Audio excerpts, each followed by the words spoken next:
Hey everybody, this is Dr. Ben Pearl with FitFoot U. So today it's Yom Kippur, and fitting enough, I've got a colleague of mine who hails from Indiana. We were rivals at college, but we're certainly have a common thread with being Jewish, being podiatrists. Both of us going to schools in Indiana, and both of us actually having relatives that were either escaped the concentration camp or have had direct relatives, mine a generation before yours, that did not make it, and some that escaped, my grandparents. But Alex, you have an incredible book that I want you to tell people about your mom, and I'm going to let you, tell the title of the book and how it came to be. Yeah, so there it is, Ben. It's a blessing, not a burden. There are a lot of reasons I wrote the book. Most people know my mom's story, Eva Moses Kaur. She was a Mengele twin. She was used in medical experimentation by Dr. Joseph Mengele at Auschwitz. But most people don't know my dad's story. And my mom died over 5 years ago, and my dad died 3 years ago this month. And over the years, particularly after my mom died, I spent a lot of time with my father. I used social media to allow him to talk about his beloved Purdue Boilermakers. And I found that more and more people did not know my dad's story. And I think my dad's story is unique in of its own, but is an incredible story. And so after my dad died, I have, Saturday night I go out to dinner with friends, and one of my friends works at Belton University, and he's written two books in the last 6 years about college basketball, about business development, how it involves university development endowments. And he knew my parents, and I kept on saying, well, I need to write a book. I want to write a book. And so about July or August of 2023, he said, look, Alex, when are you going to write this book? And I said, well, I always busy. He goes, look, tonight I'll send you some questions. So on a Saturday night, I get home, he sends me some questions. I start writing essays per each question. That quickly developed into this entire organization of having chapters written. And by September, we already had a plan, and we were already marketing. September of 2023, we're already marketing this to publishing companies. And one of the things that really changed the urgency for me in writing the book was what happened October 7th, obviously Hamas attacking Israel. And for me, it's very personal, and I have relatives in Israel, obviously. And so it took on more of a sense of urgency because, as we all know, unfortunately, every day there are less and less Holocaust survivors alive. And for me, anti-Semitism, and specifically what happened during World War II with my parents, is very personal. And I think that as time goes on, so many people either diminish what happened during the Holocaust. Candace Owens a couple months ago said, well, really, Mengele didn't do these experiments, and my mom was one of the twins that survived the experiments. So in writing the book through October, November, it became more and more important for me as a child of Holocaust survivors to even make it a call for action for second and third generation to maybe be more outspoken, to talk about a relative that passed away or didn't pass away. So that's how the book kind of took life. And we did have a publisher, Pediment Publishing, picked it up, and it was we were done with the writing by February of 2024, and it was released in May of 2024. So very proud and happy we're on our second reprinting, and I appreciate the opportunity here to speak about my parents in the book and perhaps how it relates to what you and I do as sports medicine physicians. Well, one of the things in researching, your mom's story and reading the book that I picked up just through one of the interviews that you had done, and I think it was with the passing of your mom, was that she gave you a charge close to her death or near, her final moments. Tell me about that. What she said to you? Almost every summer we would go to Auschwitz. And July July 2nd, 2019, we were in our hotel room in Krakow in the midst of our week-long tour, Candles Holocaust Museum my mom and dad founded. We had about 100 people there on the trip. And I said, Mom, you're getting a little older. She was 85. And I said, at what point she was still giving 150 lectures around the world a year. I said, at what point are you going to slow down? And she said, Alex, slow down. What are you talking about? My work is not yet done. And 2 days later, in the same bed, she died and in the hotel room in Krakow. And so I never really asked her specifically what my role should be because I didn't expect her to die so suddenly. And really, for me, it's one of the things that haunts me because I never really had that conversation. But I always think back to the conversation from 2 days earlier to say that that was really very prophetic. And she was in the midst on July 2nd and July 3rd writing a speech that she was going to give at the 75th anniversary of the liberation of Auschwitz, which would have been January 27th, 2020, that she wanted to give. And actually, she was given permission to give about how anti-Semitism was getting worse, how people needed to understand the past to prevent the future.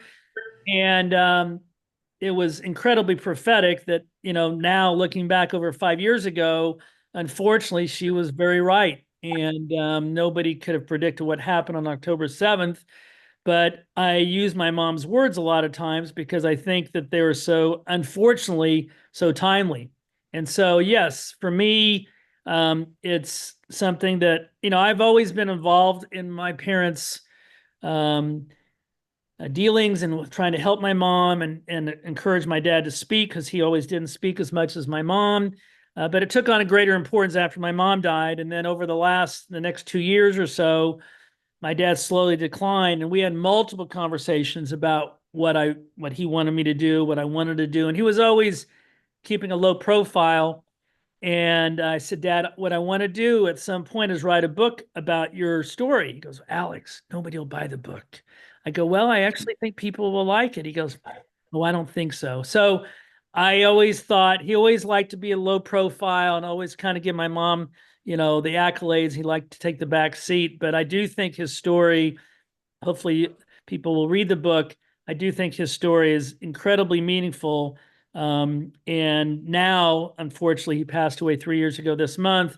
I tell the story of both of their survivals, both of their incredible perseverance. And, my dad always kind of was very nonchalant. He would say, well, I don't talk about the Holocaust. An hour and a half later, he's still talking. You couldn't get him to stop. So I think it is my obligation to continue to tell their story. There's a movie, Ben, Eva A-7063, and it was done in July 2018. At the end of the movie, it's a documentary. My mom looks up on the selection platform, looks up to the heavens and says, Mom, I will tell your story. I hope you're proud of me. Now I tell the same story, but I say, Mom, Dad, I hope you're proud of me. I will tell your story. That's beautiful. So one of the things that I got from one of your mother's interviews was the fact of or replaying the moment when she lost her mom, or when she was torn away from her mom, when she and her sister were then left on their own. And she describes it very vividly, and maybe you can describe it a little bit, some of the things that went through her mind Sure. at that moment. And I know this very well because when we went to Auschwitz, and I've been there over 30 times since 1985, she knew the exact spot on the selection platform at Auschwitz where she last saw her mother. So the cattle car's open, the family's there, my grandfather, my mom's two older sisters, her mother, and my mom and my aunt. And they then jump down to the selection platform. Within seconds, my mom no longer sees her father, no longer sees her two older sisters. They get swallowed up into the crowd. And now my mom is holding on to her mother's arm, and on the other side is my aunt. They were identical twins. They always dressed alike. They always looked alike. Somebody's running up and down the selection platform yelling, twins, twins in German.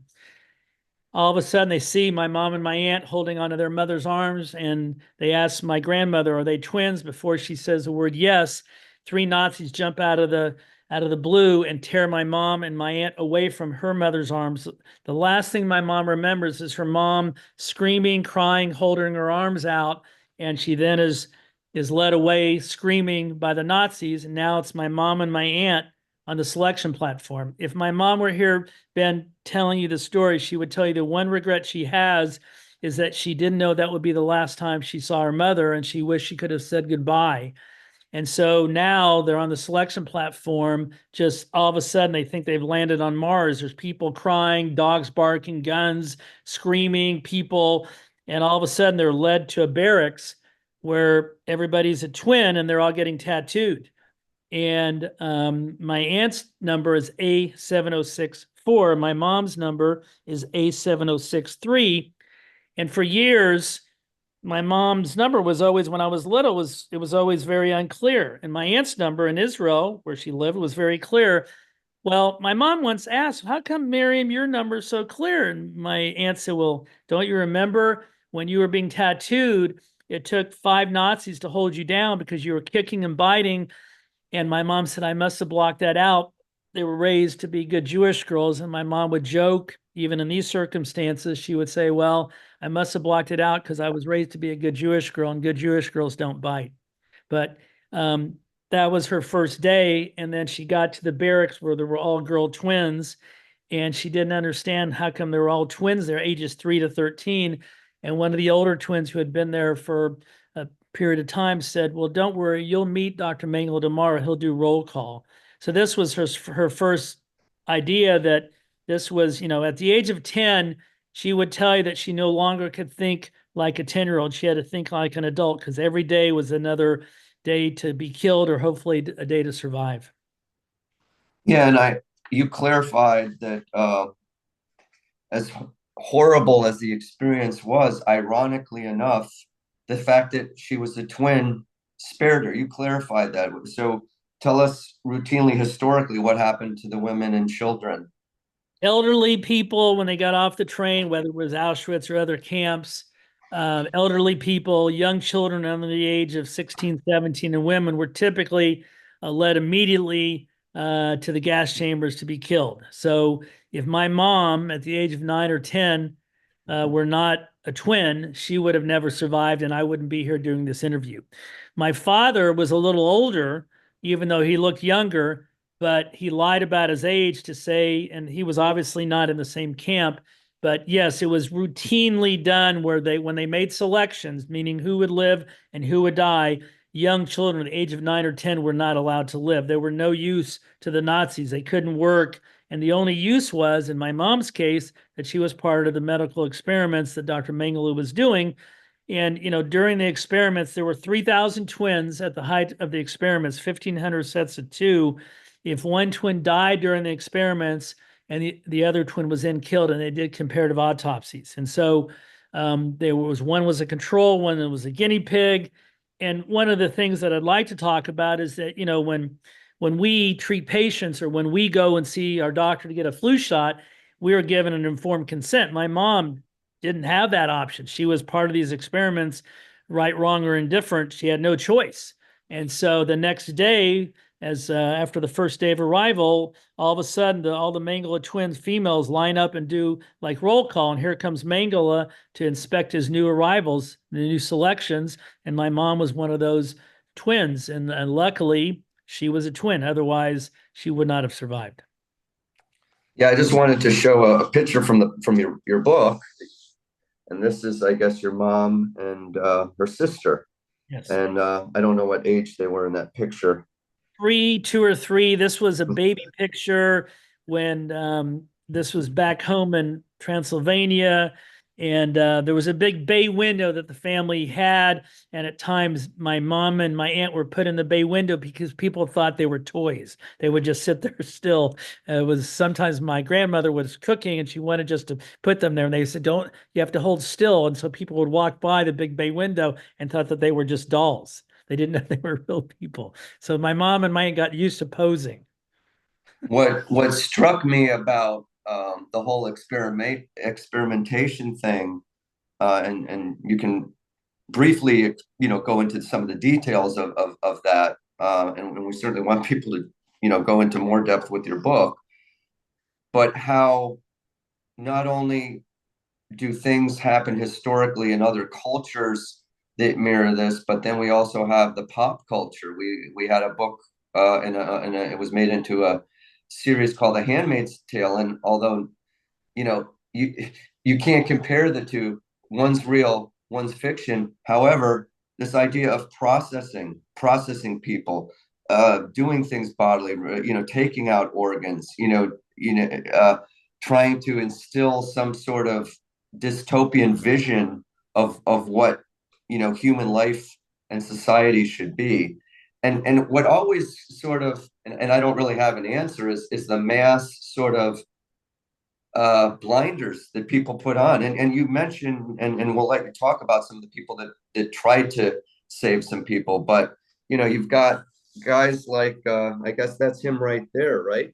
In the middle, That's in the middle, yeah. and they're just yucking it up. I mean, they look like they're after a football game. The disconnect between life and that this was somehow like sport. Well, I mean, we could talk 2 hours about the ideology of the Nazis and Yeah, how they treated people less than human. One of the things that after the war, just to give you an idea, my mom and my aunt, we can talk about this, went back to their home village in Transylvania, hoping against hope that their parents, their sisters had survived.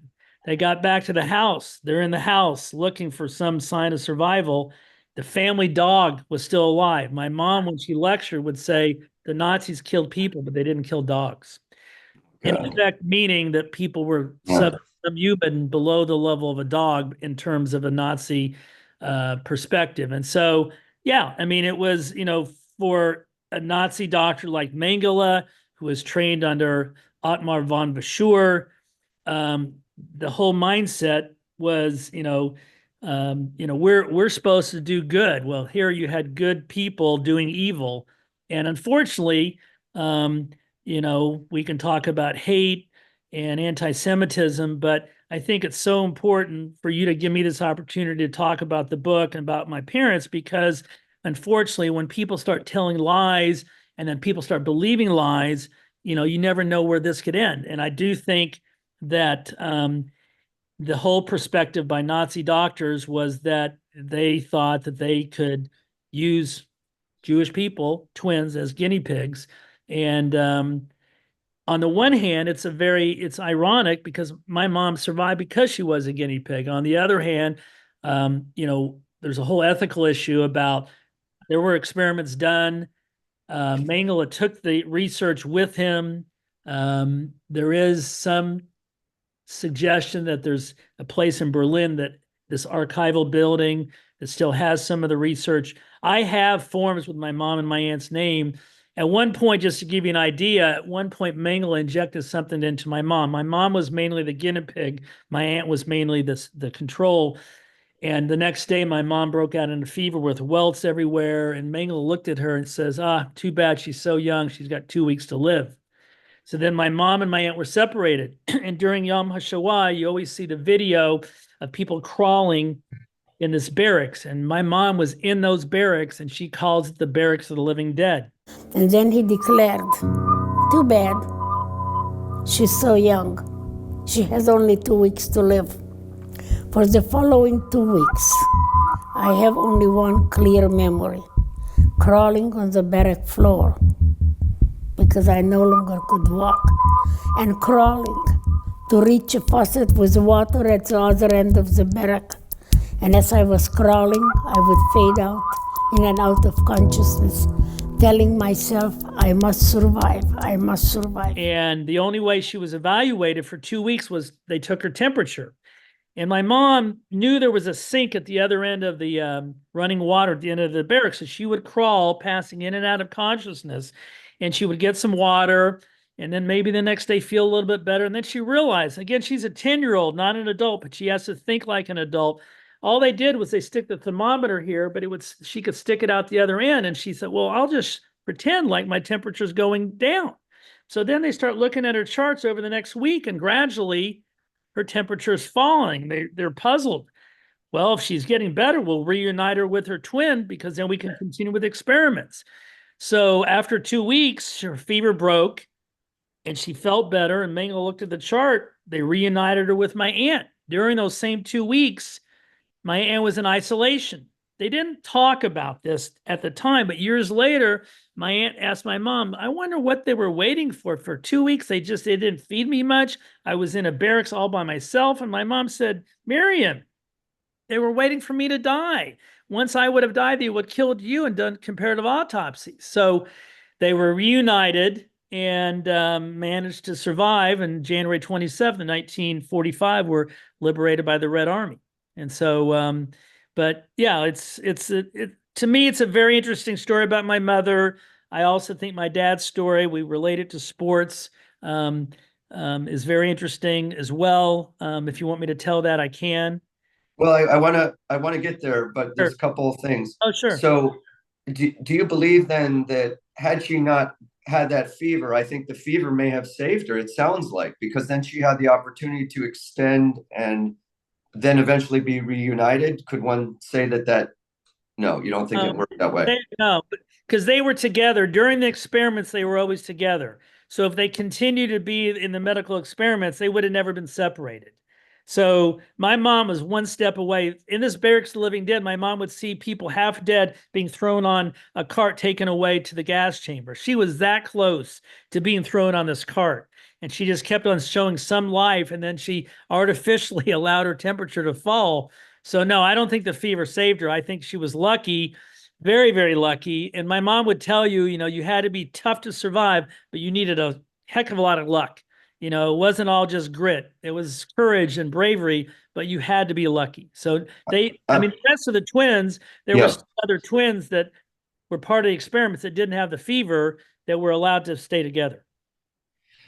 So this may be getting into the weeds, but how is it, do you think, that your mother's sister ended up with more organ damage than your mother? What happened, do you think? So for those 2 weeks, when my mom was in the barracks of the living dead, my aunt was in isolation, they started injecting my aunt with something. Years later, and so she had then became part of they were doing experiments on her, even though she was part of the control, they were injecting something in her. So years later, in 1993, my aunt was going into kidney failure. My mom donated one of her kidneys to my aunt. When they took the kidney out of my aunt's body, it had not developed beyond the age of 10. And so that was when she was injected. And so we never found out what my aunt was injected with. We do know for a fact that my aunt was injected during those 2 weeks with something that was designed to in some way impair her kidney function.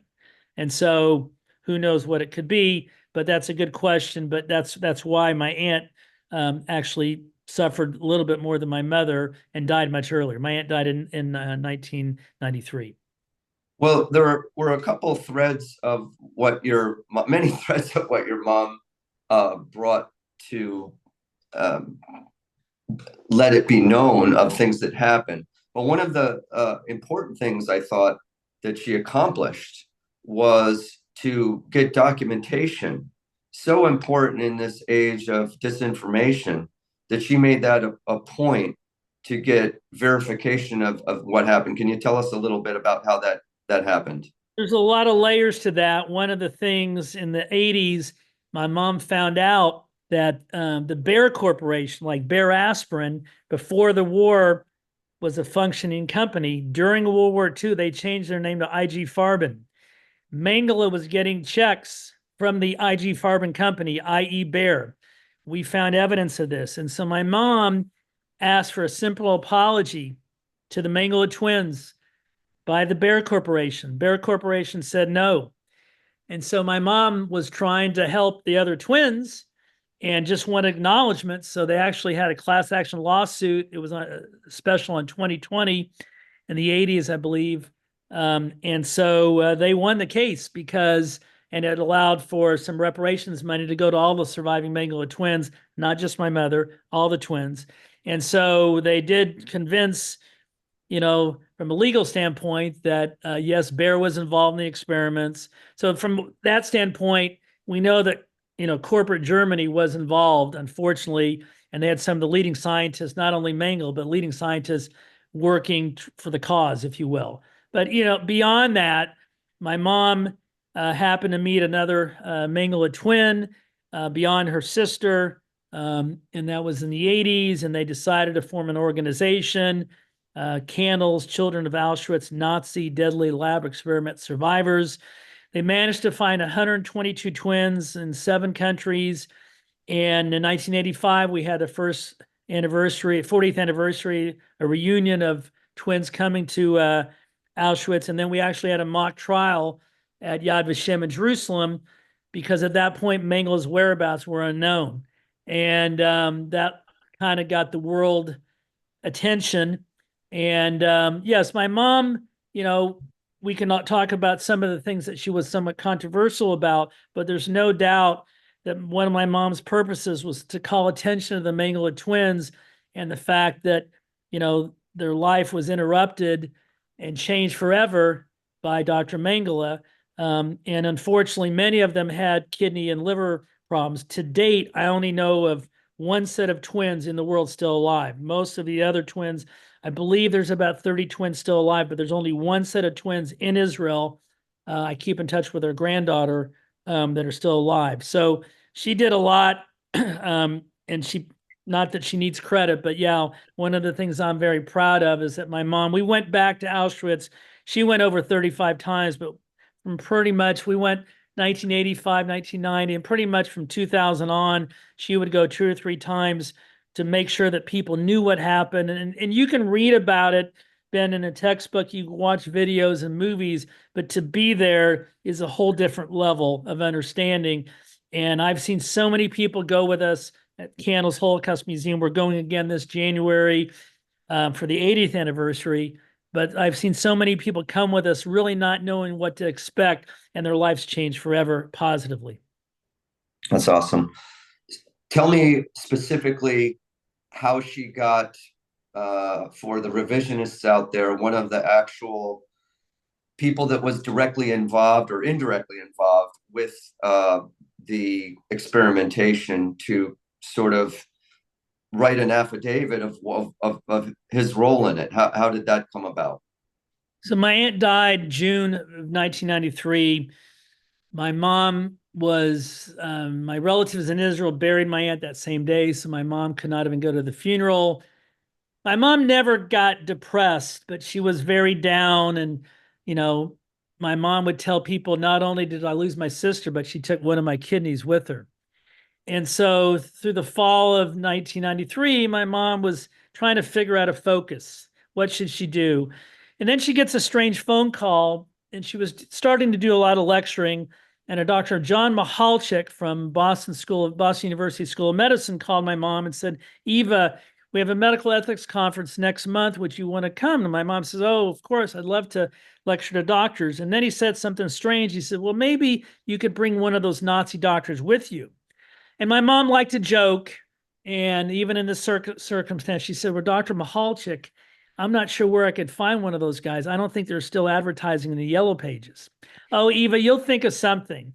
The last project that my mom and my aunt had worked on in 1992 was for ZDF, a German public broadcasting company. And at the end of the movie, the documentary, the finished product, there was a Nazi doctor named Hans Munch, who was cleared of all charges, was at Auschwitz. And my mom thought, oh, well, maybe I can contact him. Maybe he'll come to the meeting.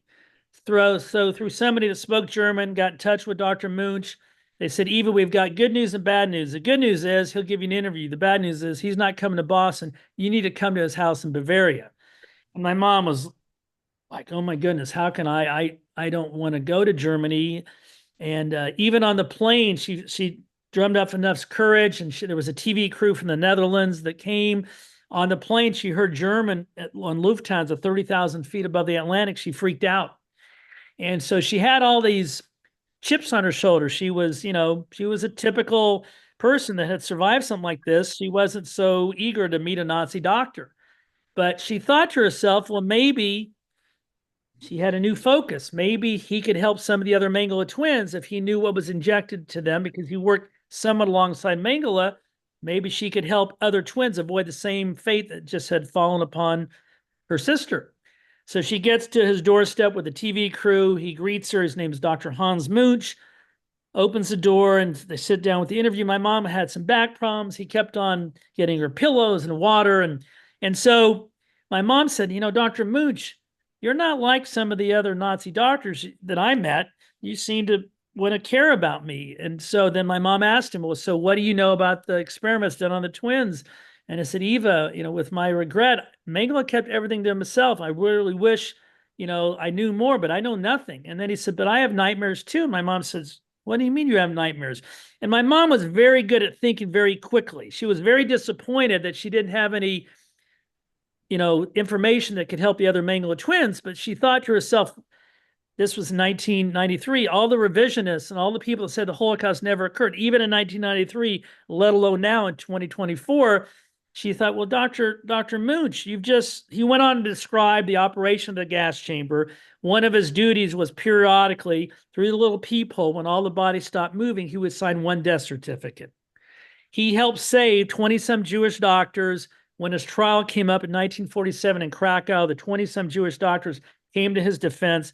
He was the only Auschwitz doctor acquitted of all charges because he refused to do selections.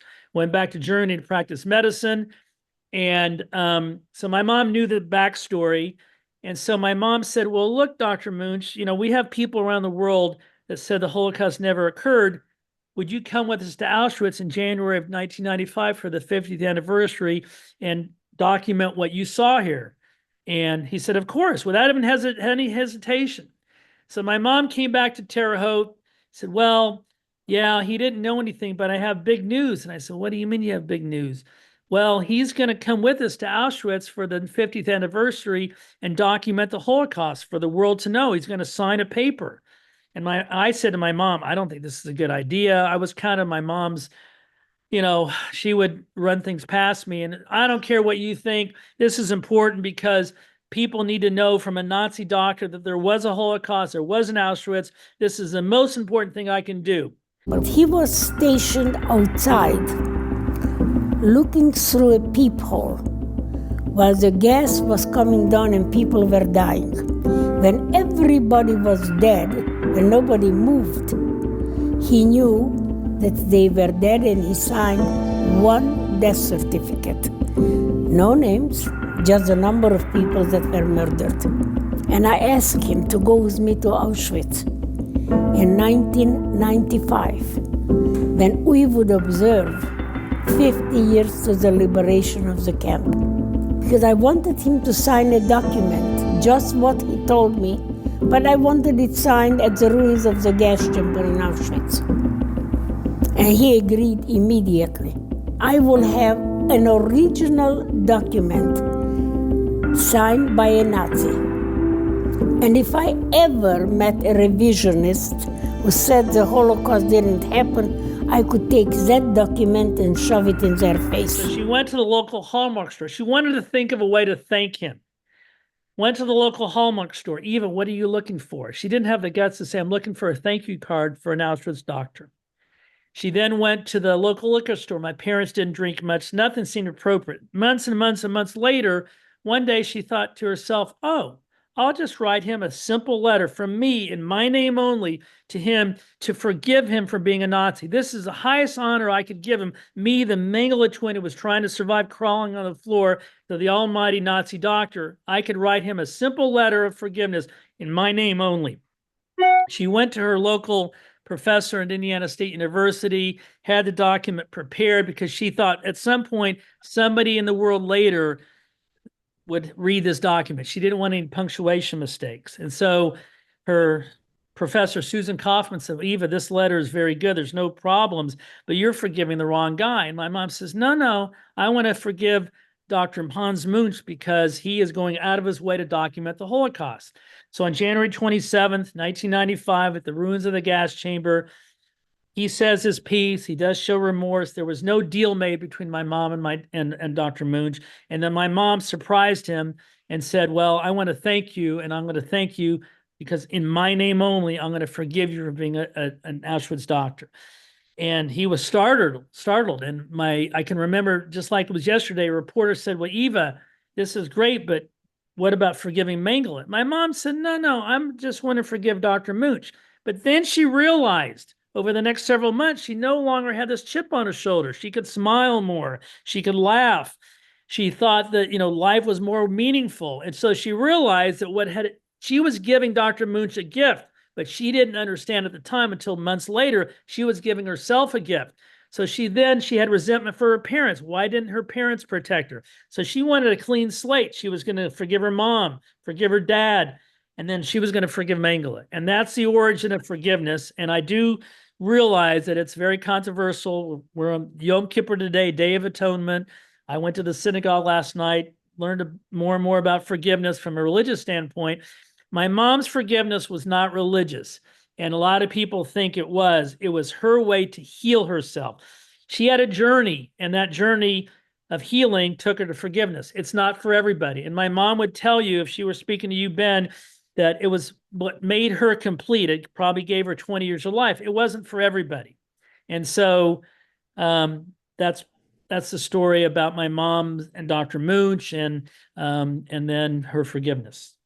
Was there a final chapter to anything regarding Mengele? Of course. Vis-a-vis your mom. She decided, there was no formal, formal announcement. Months later, by the summer of 1995, when she lectured, I talked to a family friend. At one point, they were in Chicago. She was lecturing, and she said, I think I'm not going to just forgive Dr. Munch. I'm going to forgive Mengele. And so she then started realizing what it was doing for her. By 2012, when we would go to Auschwitz, my mom at the selection platform would read a letter of forgiveness to her papa, to her father, and another one to her mother. Every year now, since my mom died, I read the letter. I can never make it through without crying because it's very emotional. So she felt that forgiveness was her way of healing. And she said if other people wanted to learn, this skill, then she would teach them, but she wasn't going to force it on anybody. It was her way of coping. And, initially in my family, my dad wasn't so forgiving. My dad years later did forgive. And it's very ironic. We mentioned it in the book, but, so yeah, and there's still plenty of people that misconstrue my mom's forgiveness, that she had made some kind of deal with Dr. Hans Munch. There was no deal made, absolutely no deal made. And my mom also wanted to make sure that, the justice system, she was hoping that, and there's another situation, Oscar Gerning, the accountant of Auschwitz, in 2017, 16 or 17, Oscar Gerning was on trial. Oscar Gerning was known as the bookkeeper of Auschwitz, the accountant of Auschwitz. So she was asked to come to Germany. Even though she had no interaction with Oscar Gerning, she was asked to testify. And there were 50 survivors there that all wanted him put to death or put in jail. And he was in his 90s. And my mom said, look, he is showing remorse. He is telling you that, yes, he was a bad person, but he wants to do good now. What good is it for him to be in jail? He should go out and lecture to high school kids and college kids. That should be his penalty. And so it's an interesting story. It's in the book. But so my mom thought, it was important that people did, quote unquote, fess up for their crimes. But if they showed remorse and wanted to turn a negative into a positive, she didn't see any reason why Oscar Gerning should be hanged or should be put into prison. Well, I want to bring it also to now your life, and something I want to share with you about revisionism, and something to, sometimes there's moments, Alex, where we don't know what we're going to do until that moment comes, right? And this is not that long ago, maybe 12 years ago. I was staying at a friend's house, and I had just recently come out of a divorce, and anyway, we're spending some social time together. I'm crashing at his house, and I'm crashing in his basement. He's got a ping pong table, it's a stack of books, and I looked at one of the books, and I pick it up, and it was, the truth about the Holocaust, and it was some sort of nihilist denial, revisionist type thing about cherry picking this. And I was just stunned, and I didn't know if I was going to say anything directly to him. What I chose to do instead was this, and it sort of put a rift in our friendship after that. but I inscribed something in the book. I said, in the front cover, in the inside jacket, I said, so Rob, you're telling me that my grandfather losing his sister to the concentration camps was a hoax? And anyway, so I love that your mother had sort of was so astute and so savvy to understand that it's important to do what you did. You were going to share a moment with me, but I want to take a look at this clip because this was an important thing. I think very early on, we have our heritage. You probably were bar mitzvahed. I was. I went to Sunday school. None of that had the connection for me to identify as a Jew till my first experience when I saw something on television, watching of all things the Olympics, and it was 1972, and I saw this happen. An hour and 15 minutes away, saying that they were going to kill all of their hostages at that time. At this moment, 8 or 9 terrified living human beings. And that's what they're doing right now. They're out there sunning themselves, they are swimming, talking about technique with athletes of other countries, and yet this grim, terrible thing is taking place inside. My father used to say, our greatest hopes and our worst fears are seldom realized. Our worst fears have been realized tonight. They've now said that there were 11 hostages. 2 were killed in their rooms yesterday morning. 9 were killed at the airport tonight. They're all gone. So at that moment, it was so I was a little confused, but it was just a lot to process. And I think at that moment, it showed me, sometimes there's mild anti-Semitism that you experience in school. You're the different kid. You don't celebrate Christmas. Everybody else is going to the Christmas party. There's that aspect. But to see that hatred exemplified, at something that's supposed to bring us together. You had your own things that you mentioned early on, and you had a moment. Why don't you share? Yeah. So one of the things, 11 years old, that kind of was an eye-opening experience for me, unfortunately, in a negative way. In Indiana, where I grew up, around Halloween, which we're now in the month of October, kids would throw corn at a house and then run to the next house and throw corn and run to the next house. Well, they threw corn at our house, and my mom hears the rattling on the windows and the doors, and she runs out, starts chasing these kids around the neighborhood. The next day, I'm at school and I hear, oh, what are you doing? And when I get done with my homework, you throw corn, and Mrs. Course, she'll run around, she'll chase you around. She's kind of crazy. And I heard this. I was, I'm a good hearer, a good listener. And so the next day, sure enough, they throw corn. My mom starts chasing them around the house, around the neighborhood.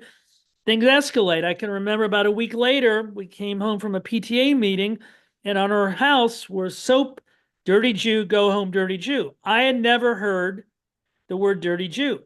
We didn't talk about this in our house.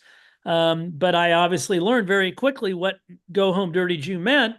And so it was a terrible experience. This went on for 2 years during the month of October. My mom went to the elementary school to say, well, maybe if I lecture to the kids, they'll understand. So the teacher allowed her to lecture. She cried during the entire lecture, was not a great speaker that she became years later, didn't help at all, only made things worse. She would call the parents of these kids and say, oh, can't they take it easy? Oh, Eva, they're just having fun. Nobody knew about the Holocaust. I lived in a very Terre Haute, Indiana, very non-Jewish, maybe 200 Jewish families. I was bar mitzvah there. There is a synagogue there.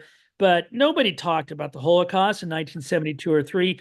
Now, just so you understand, full circle, the last 15 years of my mom's life, she would be at some place and she goes, I was in Gainesville, Florida yesterday. And this lady came up to me and she said, I was one of those kids that threw the corn, sorry. And she wanted me to forgive her. So, sorry. And in fact, about 3 months ago, I had lunch with a guy who I grew up playing basketball with, and he confided in me and said he was also involved in that. So, for me, as you can tell, it was a very, you're a tough, supposedly tough kid, going to want to be an athlete. But yet something like this just tears your family apart. And ironically, what happened was 2 years later, my dad was a pharmacist. We moved to a nicer part of town. And then my mom got the idea that every October flights to Israel were very cheap. So she would go to Israel for the whole month to see her family there. And they would throw corn at the house. My dad would just turn off the light and take a nap, and the fun quickly died out. So, but yeah, it was for me a very difficult. I have a sister 2 years younger. She didn't get as involved, but for me, it was a very difficult thing to deal with, people making fun of your parents. And I even got to the point, just so you know, Ben, like I would ask my mom, why can't you be like the other mothers? Because the other mothers were not Jewish. And, for me, it was like, well, that was normal. But my mom said, what do you mean? I can't be like anybody else. And obviously, as an adult, I regretted saying that. Yeah. Well, something else happened to me in 72. I decided to become a runner. Frank Shorter, one day after stopping the Olympics, they started up again, which would probably never happen now with that mess of a tragedy, but that's what happened in Munich. Um, so that was inspiring to me. And, it also coincided with the running boom as well. But you had something you were talking about where sports had a role for you. Maybe you can talk about how that came about for you. So during that fifth grade year, I was made fun of. My parents were made fun of, and it was very, very demeaning. And I was given an opportunity to start playing tennis by at a summer program, and I thought, oh, I'll play tennis, and at least I can be an athlete, and maybe kids will leave me alone. And then I liked tennis, and I played again the next summer. And I never thought about this till recently, but I think that's probably one of the reasons I got so involved in a sport like tennis. Was A, I was good, my dad played it, but B, it kind of gave me some street credibility. So kids maybe left me alone a little bit. Oh, he's an athlete, or a so-called athlete. And I think allowed for me to continue to play. I still play. I played this morning. I got a tennis scholarship to play at Butler University. And so it really was an important part of my life, but I didn't really think about it till recently, that probably one of the reasons I started was because I wanted to at least allow some of these kids to quit making fun of me when I was 11, 12 years old. So that's the story of me playing tennis. And it's led to so many incredible relationships. And I'll tell you one quick story if you have a second. Yeah. So I played college tennis. I played in the Olympic game, the Maccabi Games in Israel. They're called the Jewish Olympics. And in 1980, I was in Israel for the summer. I just finished my freshman year at Butler University. And my aunt keeps on telling me, I was kind of bored. I wasn't old enough to go out to the restaurants and bars or whatever. And I was 19. And my aunt keeps on saying, well, there's a good player next door, a very middle-class neighborhood in Afrodar near Ashkelon. And I said, Aunt Miriam, I played number 4 singles at Butler. I'm not wasting my time with some novice. Oh, I don't know. He has a lot of rackets. So finally, after 4 days of her nagging me, I said, okay. She goes, you go tomorrow at 2:00. There's a court in the backyard. I said, court? This middle-class neighbor. So I knock on the door the next day. Lady comes to the door. Oh, you're Miriam's nephew. My son, he'll be in the backyard. As a young kid, I remember there was a soccer field in the backyard. And I go to the backyard, a beautiful clay court, 1980. Out comes this guy, 6'1", looks like a middle linebacker, goes, hi, I'm Shlomo. We start hitting. Every shot's perfect. There's a stone fence. Kids in the neighborhood start watching him play. He was clearly world class. So I'm 19. He's 22. We get done. He beat me 6'1". And I said, well, you're really good. I go, what's your last name? He goes, well, it's Glickstein. He was number 1 in Israel at the time. 9 months later, he's at Wimbledon playing some guy named Bjorn Borg. He loses to Borg in the first round, 7-5 in the 5th set. We became friends. And in 2005, I played in the finals of the Maccabi Games in mixed doubles against Shlomo Glickstein. And we lost 6-3, 6-3. So he got the gold. I got the silver. During the present conflict, the last 11 months, 12 months, I text him, make sure his family's doing okay. He's kind of thought of as the Michael Jordan of tennis in Israel, because that led to all the other future tennis players. And so, ironically, he lived next door to my mom's twin, my aunt. Was there also something and maybe it's even at a subconscious level and you can't identify it, something about your dad and mom's story that led you to go into medicine. So yes and no. My mom, being a survivor of Mengel's experiments, did not like going to the doctor. She hated going to the doctor.